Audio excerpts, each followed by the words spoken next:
지난주 도널드 트럼프 미국 대통령이 4년 만에 백악관에 귀환한 이후 전 세계는 트럼프 대통령과 그 행정부의 행보에 촉각을 곤두세우고 있습니다. 특히 그가 취임 전부터 공언했었죠. 그린란드 또 파나마 운하에 대한 미국령 주장 임기 내내 여진이 계속될 것으로 보이는데요. 논란의 중심에 있는 이 사안이 그 대외 정책에서 어떤 의미를 갖는지 알아보겠습니다. 오늘도 한겨레 신문 정의길 선임 기자와 함께합니다. 어서 오세요. 안녕하세요. 자, 파나마 운하 또 그린란드를 미국 땅으로 만들겠다. 네. 이 주장에 대해서 현실성이 과연 있을까요? 어떻게 보십니까? 네, 트럼프가 대통령에 다시 당선된 뒤 지난해 12월부터 파나마 운하와 그린란드를 미국령으로 만들어야 된다. 네. 파나마 운하는 받아야 하고 네. 그린란드는 미입하겠다 이런 말을 했어요. 특히 지난 12월 7일 기자회견에서 네. 그린란드 문제, 파나마 문제를 놓고 군사적 강압은 배제할 것이냐 이런 질문을 받고서 네. 보장할 수 없다. 그러니까요. 우리는 경제 안보를 위해 그것이 필요하다는 점을 말할 수 있다. 이 말은 경제적, 군사적 강압 조치를 배제하지 않겠다는 말이죠. 그렇죠. 물론 군사적 수단까지 배제하지 않겠다고 했지만 일단 허풍성 협박으로는 가야겠습니다. 예. 트럼프가 내가 무슨 미친 짓을 할 줄 몰라라는 광인 전략에 뭐 상당히 고수라고 하는데 네. 아무리 그렇다고 하더라도 미국이 지금 그린란드나 파나마 운하를 군사력을 동원해서 강제로 뺏을 수는 없죠. 너무한 거 아닌가. 그렇죠. 뭐 뉴스 들었을 때도 그런 생각 했었거든요. 그걸 믿는 사람은 물론 없습니다. 하지만 미국의 이익을 최대치로 긁어내려 할 것은 분명합니다. 그 정도도 생각하고 있다 정도로. 네. 파악을 파나마 운하는 그 운영을 맡는 방식으로 사실상 접수하고 네. 그린란드에서는 자원 개발과 군사기지 확대 등으로 미국의 세력을 확대하려고 할 것입니다. 또 그린란드 경우에는 네. 태평양 섬 국가들과 맺은 자유연합 협정이라는 것이 있어요. 즉 명목상 주권을 남겨두되 실질적으로 미국으로 군사 경제적으로 편입하는 그런 조약이죠. 협정이죠. 네. 이걸 적용할 수 있지 않겠냐 이런 논의가 이루어지고 있다고 합니다. 이런 방안들이 실제로 추진되고 있습니까? 트럼프 쪽에서 이미 상당히 간을 보고 있다 이렇게 봐야 할 것 같습니다. 네. 특히 트럼프는 그린란드에 대해서는 상당한 집착을 보이고 있어요. 그러니까요. 이미 일기 집권 때인 2019년에 그린란드 구매 방안을 강구해보라 이렇게 지시해서 논란이 있었거든요. 이번에 더 그걸 구체하고 있는 거죠. 네. 트럼프의 아들 트럼프 주니어가 지난 7일 트럼프 전용기를 타고 그린란드를 방문했어요. 네. 이때 방문했을 때 트럼프가 소셜미디어에 그린란드는 엄청난 곳이다. 그곳이 미국의 일부가 되면 그린란드 주민들은 엄청난 혜택을 누릴 것이다. 우리가 사악한 외부 세계로부터 그것을 지키고 소중히 여길 것이다. 그린란드를 다시 위대하게 이런 말을 넣어서 미국을 다시 위대하게에서 더 발전한 거네. 그렇죠. 그린란드를 위대하게. 심지어 어떤 그린란드 사람이 마가 모자를 쓰고 미국에서 모자를 쓰고 그린란드를 찾으세요 하는 이런 동영상도 올렸습니다. 여론 선동하는 거죠. 예. 더 나아가서 J.D. 벤스 부통령 당선자가 지난 12일 폭스뉴스와 회견에서 네. 굉장한 천연 자원이 개발될 수 있도록 보장하는데 우리가 지도력을 보여주겠다. 그린란드에서 거래가 이루어질 수 있다. 이런 말을 했어요. 그래서 네. 군사력 사용하겠다는 말이 있는데 무슨 말이냐 물으니까는 우리는 군사력을 사용할 필요가 없다. 사람들이 강구하는데 이미 우리가 거기에 병력이 있다. 미군 지도하고 있습니다. 이렇게 말을 했어요. 듣기에 따라서 상당히 무시무시한 얘기입니다. 그렇죠. 우리의 무력 사용하지 않아도 돼. 이미 무력 거기 있기 때문에 이 말이거든요. 예. 그렇군요. 근데 트럼프 대통령이 왜 갑자기 이렇게 남의 나라 땅을 사겠다 이렇게 얘기를 하는 건지 그 이유가 획득하겠다. 궁금합니다. 일종의 식민지이지 않느냐 이런 비판을 받죠. 예. 네. 지금 21세기인데 네. 19세기도 아니고. 직접적으로는 경제적 문제이고 미국의 안보 문제도 얽혀 있다고 봅니다. 그렇군요. 파나마 운하와 관련해서 트럼프는 파나마가 미국에게 운하 사용료를 비싸게 받고 그 운영도 중국계 회사가 하고 있다. 이런 네. 트집을 잡았어요. 운하 양쪽에 있는 항구 운영을 홍콩계 회사가 맡고 있는데 이걸 놓고서 중국이 접수한 거 아니냐 이런 트집을 잡은 거죠. 네.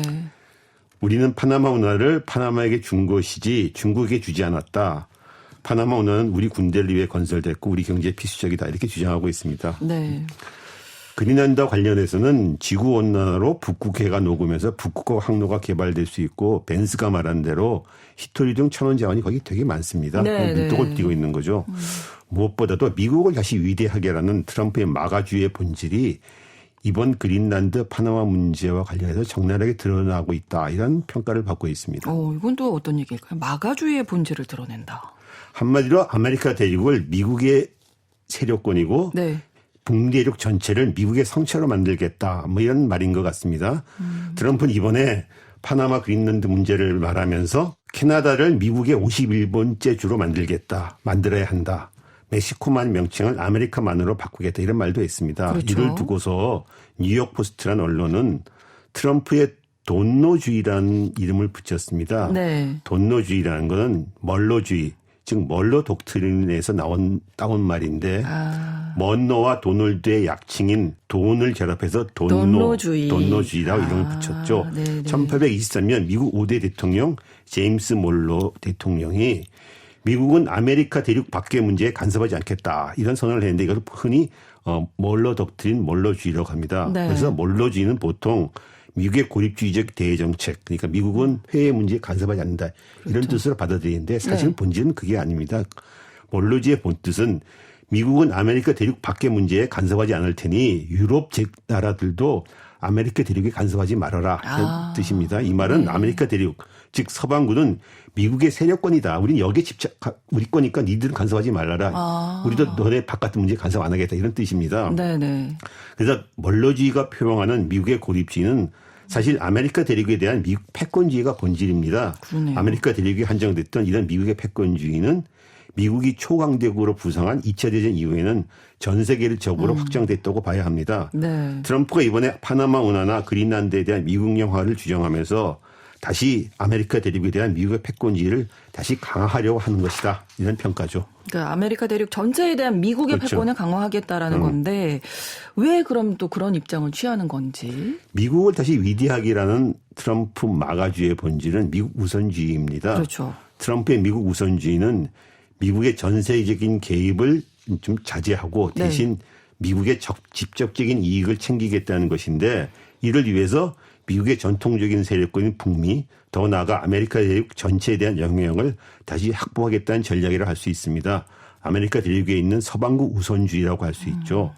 아메리카 대륙이 미국의 세력권이고 이곳을 대정책의 1순위로 놔야 된다 하는 서방구 우선주의는 공화당의 전통 보수 세력들이 1980년대까지도 견지하던 전략이었습니다. 네. 그런데 1980년대 로널드 레이건 행정부가 그레네다와 파나마를 침공하고 정권을 교체하신 걸 마지막으로 해서 이 서방구 우선주의가 좀 퇴색하기 시작했어요. 그렇죠. 미국은 이미 1970년대부터 에너지 위기 등으로 중동 등을 대외 정책의 우선순위에 놓을 수밖에 없었습니다.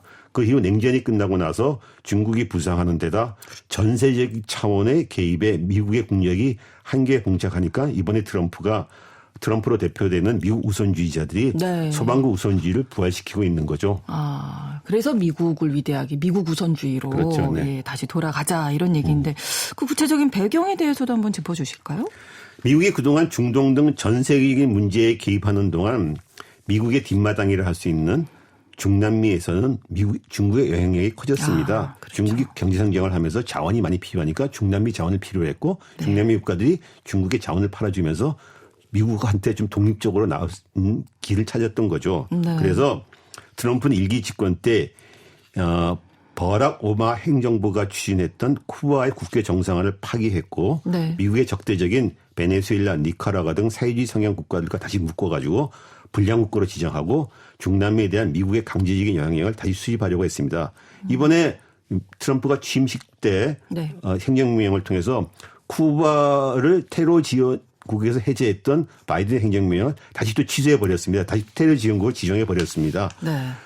전체 아메리카 대륙에서 미국은 적어도 아마존강 이북, 즉 카리브해 연안까지 접한 지역까지는 확고한 장악력을 가지고 있어야 된다는 지정학적 전략이 있습니다. 네. 즉 아마존강 이북 지역의 국가들은 대부분 카리브해 연안 국가들인데 그렇죠. 미국에 직접적인 영향을 줄 수 있습니다. 현재 트럼프 행정부의 최대 이슈인 이민 문제 또 이들 카리브해 국가들에서 나오는 것입니다. 이들 카리브해 국가 주민들이 미국으로 오려고 하는 거죠. 그렇죠. 마약 문제도 카리브해 연안 국가들과의 문제입니다.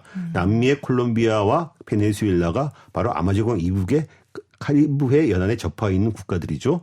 이 마약 문제의 원조 국가들 그렇죠. 아닙니까? 네. 미국이 19세기 말 이후 군사적 개입을 마다하지 않은 곳이 바로 이 카리브해 연안 국가들입니다. 쿠바를 시작으로 해서 스페인과 전쟁에서 쿠바를 획득했었고 네. 니카라과 파나마 현재는 멕시코 마약 전쟁에 미국이 개입하고 있죠.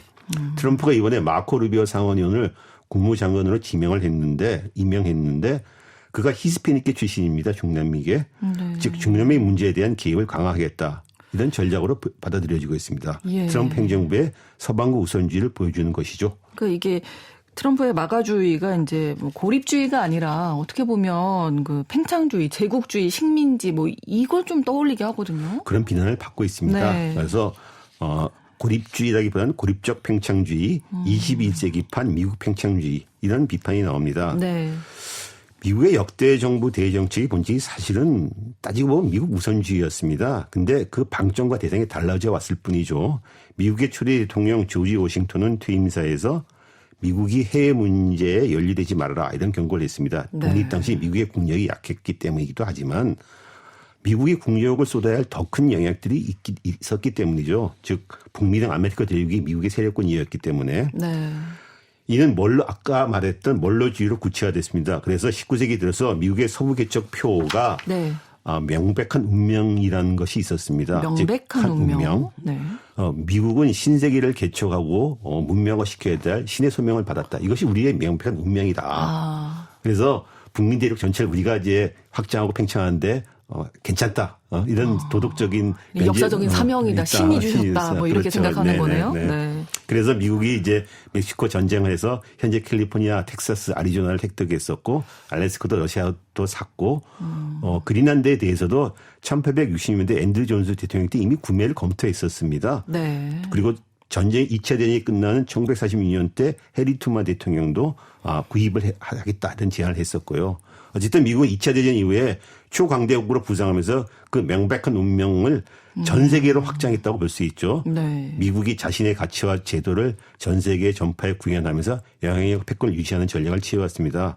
그래서 자국시장을 개방해주고 또 동맹국의 방위를 주는 이런 비용을 치르면서 패권과 영향력을 유지한 거죠. 네. 이 과정에서 미국이 유럽 제국주의 국가의 식민지를 반대했는데 가장 큰 이유가 왜냐하면 아메리카 대륙 전체가 미국의 영향력이 있기 때문에 더 이상 영토를 확장한다는 게 별 의미가 없었기 때문이죠. 그렇죠. 그래서 냉전 시대 때 중남미의 모든 자원을 독점하고 방위를 책임져 줬고 캐나다나 그린란드 북극권 방위도 미국이 책임져 줬습니다. 그린란드 현재 미군이 주도하는 이유이죠. 어쨌든 간에 냉전 이후에 중국이 부상하고 전 세계적인 개입에 대한 미국의 부담이 커지니까 트럼프는 이제 다시 아메리카 대륙으로 회귀하자. 이것이 우리의 미국의 이익이다 이렇게 보고 있는 것 같습니다. 네. 국익을 위해서라면 노골적 팽창주의도 마다하지 않겠다. 이런 측면도 있고 미국의 전 세계적인 개입을 축소한 측면도 두 가지 측면이 동시에 혼재하고 있는 것 같습니다. 미국의 이익이 우선이니까 그걸 그렇죠. 먼저 네. 보겠다 이런 네. 거죠. 네. 이거는 트럼프 미국 우선주의의 두 얼거리라 할 수 있겠죠. 그러면 아메리카 대륙에 이제 집중을 하는 건데 다른 지역 관련해서는 어떤 정책을 펼치게 서방구 될까요? 우선주의라고 하지만 미국의 전통적인 서방구 우선주의에는 태평양도 포함이 되어 있습니다. 네. 그건 무슨 얘기냐 그러면은 태평양이라는 것은 미국의 입장에서는 자신들의 호수라고 생각을 하고 있습니다. 그래서 19세기 말 20세기 초부터 미국이 하와이를 접수하고 서진을 해서 필리핀을 접수하게 된 이유가 태평양 쪽에 다른 강대국이 없었잖아요. 근데 그렇죠. 미국이 뒤에 있었고 네. 그런 측면에서 본다면 서방구 우선주의는 태평양도 자신의 안보권으로 확실히 만들겠다는 게 포함되어 있는 거죠. 그런 측면에서 보면 중국과의 관계가 결정적일 수밖에 없는 거죠. 이미 중국이 그러네요. 부상하고 있고 그렇기 네. 때문에 중국과의 대결과 긴장, 협상 이 측면을 더 강화될 것입니다. 네. 문제는 트럼프가 대중국 강경 격청을 표명하긴 했지만은 네. 중국과의 지정학적인 각각의 국가 안보 문제를 갖고 결정적으로 충돌할 것이냐에 대해서는 좀 우리가 좀 두고 봐야 될 것 같습니다. 바이든 행정부는 그런 옷을 어느 정도 취해 있는데 네. 트럼프는 생내적으로 이른바 거래주의 속성이 있어 갖고서 각자의 국가 안보를 건 지정학적 대결보다는 중국과의 어쩌면 경제 문제를 경제적인 갖고서 문제를 부분으로. 갖고서 협상하고 거래하려고 하지 않겠냐. 물론 중국에 대한 최연 압력과 이런 건 부여하겠지만은 네. 그 문제에 대해서 우리가 한번 좀 두고 봐야 될 것 같습니다. 그래서 관세 문제도 아마 얘기하는 걸 거고요. 그래서 서방구 우선주의는 확실하지만 태평양에 대한 미국의 장악력과 안보 이해를 놓지는 않을 것입니다. 네. 또 한 가지가 이제 중동 지역도 중요하잖아요. 그렇습니다. 네. 중동 지역은 1970년대 이후 미국이 대외 정책에 가장 우선순위를 두던 지역인데 네. 트럼프는 일기 행정 때부터 중동에 대한 철수, 중동에서 물러나겠다는 뜻을 누누이 밝혀왔습니다. 이번에도 시리아 내전에서 아사드 정권이 붕괴하자 트럼프가 했던 말이 시리아는 우리나라와 관련이 없다.